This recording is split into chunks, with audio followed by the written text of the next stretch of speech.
IPL 2025లో Royal Challengers Bengaluru title సాధించడంలో wicket keeper cum batsmen Jitesh Sharma కీలక పాత్ర పోషించాడు.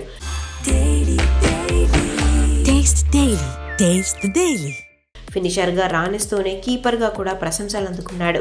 అయితే ఐపీఎల్ 2026 సీజన్ ప్రారంభానికి ముందు జితేష్ శర్మ ప్రీతి జింతా గురించి చేసిన వ్యాఖ్యలు ఇప్పుడు సోషల్ మీడియాలో వైరల్ అవుతున్నాయి.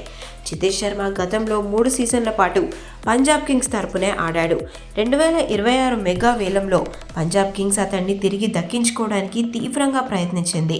తొలుత ఆర్సీబీ 7 కోట్లకు బిడ్ వేయగా పంజాబ్ రైట్ టు మ్యాచ్ కార్డును ఉపయోగించింది. అయితే ఆర్సీబీ పట్టు వదలకుండా ఆ మొత్తాన్ని 11 కోట్లకు పెంచడంతో పంజాబ్ వెనక్కి తగ్గక తప్పలేదు. అలా జితేష్ శర్మ భారీ ధరకు ఆర్సీబీ సొంతమయ్యాడు. ఈ వేలం ముగిసిన తర్వాత ప్రీతి జింతా స్వయంగా జితేష్కు ఫోన్ చేశారట. ప్రీతి జింతా నాకు పెద్దక్క లాంటిది. మేమిద్దరం హిమాచల్ ప్రదేశ్కు చెందిన వాళ్ళం కావడంతో మా మధ్య మంచి అనుబంధం ఉంది. వేలంలో నన్ను పంజాబ్ తరపున తీసుకోవాలని ఆమె చాలా ప్రయత్నించారు, కానీ కుదరలేదు.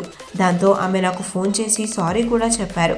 నేను పంజాబ్ టీంను వీడి వెళ్తున్నందుకు ఆమె బాధపడ్డారు కూడా, కానీ నాకు మంచి ప్రైస్ వచ్చినందుకు ఎంతో సంతోషించారంటూ జితేష్ శర్మ వివరించాడు.